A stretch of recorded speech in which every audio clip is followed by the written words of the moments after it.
네, 안녕하세요. 경제 뉴스를 읽어주는 남자 이건입니다. 간밤에 비가 내려서 그런지 화요일 아침 아주 촉촉하게 시작이 됩니다. 헤드라인부터 보시죠. 이데일리부터 보겠습니다. 새 정부 출범 전 대기업 군기 잡기. 공정거래위원회가 삼성과 현대차, SK, LG 등 4대 그룹의 공시 위반 조사에 착수했습니다. 중소기업 대통령을 표방하는 박 당선인과 대기업의 신경전을 예고하는 한수라는 분석입니다. 한국경제입니다. 소득 지원보다 일자리. 국민들은 새 정부가 가장 중점을 두고 추진해야 할 복지 정책으로 취업 및 일자리 지원을 꼽았습니다. 파이낸셜 뉴스입니다. 휘슬러 코리아 갑의 횡포. 독일 명품 주방 브랜드로 알려진 휘슬러의 국내 자회사가 대리점 등의 비싼 판매 가격을 유지하도록 강요한 행위가 적발됐습니다. 1억 7,500만 원의 과징금 제재 처분이 나왔습니다. 아시아 경제입니다. 불황에도 복권은 불티. 지난해 복권 판매 금액이 사행산업감독위원회가 설정한 매출 한도액을 초과했습니다. 그럼에도 불구하고 복권위원회는 올해 매출 목표치를 높여잡아 비난 여론을 피하기 어려울 것으로 보입니다.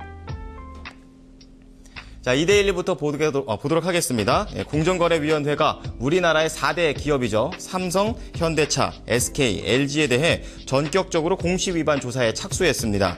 박 당선인은 일감 몰아주기나 대기업의 중소기업 영역 침범과 같은 대기업의 불공정 거래는 근절되지 않았다고 보는 건데요. 이와 관련해 재계에서는 이들 4대 그룹을 대상으로 공정위가 회초리를 든 게 아니냐는 얘기가 나오고 있습니다. 박 당선인이 경제 민주화를 표방하며 재임 기간 중 대기업들과 치열한 신경전을 예고하는 상황에서 새 정부 출범에 앞서 대기업 군기 잡기에 나서겠다는 분석입니다. 4대 그룹은 일단 공정위 조사 기간 동안 위반 행위가 발각될 경우 최대 수십억 원대에 이르는 과징금 철퇴를 맞게 될 것으로 보이는데요. 실제로 공정위는 지난해 한화, 두산, LS 등 이 3개 그룹을 대상으로 지난 2008년부터 3년간 대규모 내부거래 이사회 의결 및 공시 이행 여부를 뒤져서 47건의 공시 위반 사례를 적발하고 9억 원 이상의 과태료 처분을 내리기도 했습니다. 자, 한국경제 보도록 하겠습니다. 국민들이 새 정부에게 바라는 이 복지 정책은 어떤 걸까요? 바로 일자리입니다. 보건사회연구원이 전국의 성인 남녀 1000명을 대상으로 실시한 새 정부의 복지 정책에 대한 설문조사 결과 취업 및 일자리 지원에 가장 중점을 둬야 한다는 응답이 48%에 달했다고 하는데요. 이 최근 논란이 되고 있는 기초연금과 같은 노인복지 정책을 묻는 질문에도 노인에게 적합한 일자리를 확대하는 것이 가장 필요한 정책이라고 말을 했습니다. 자, 이것은 일자리가 최고의 복지라는 것에 국민적 동의가 있는 셈이라고 보건사회연구원은 분석을 했습니다. 이 밖에도 의료비 부담을 줄여달라든지 저소득층 소득을 지원해달라는 것과 같은 요구들이 그 뒤를 잇고 있는데요.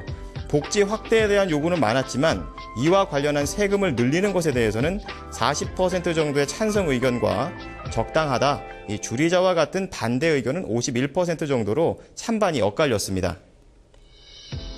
파이낸셜 뉴스 보겠습니다. 우리 어머님들께서 잘 알고 있는 주방 브랜드죠. 휘슬러.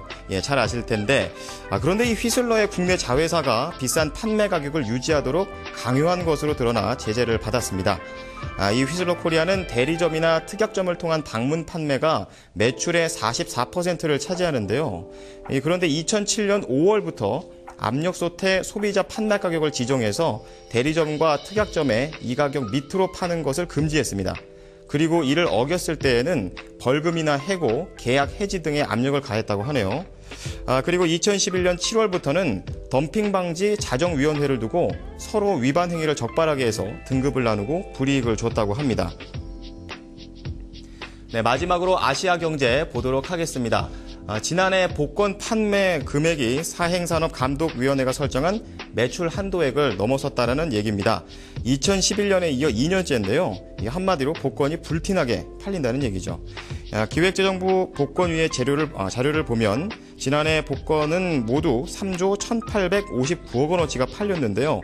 전년 대비 3.4% 늘어난 것입니다. 이런 상황에서 복권위는 올해 복권 판매 목표치를 지난해보다 3.2% 높였습니다.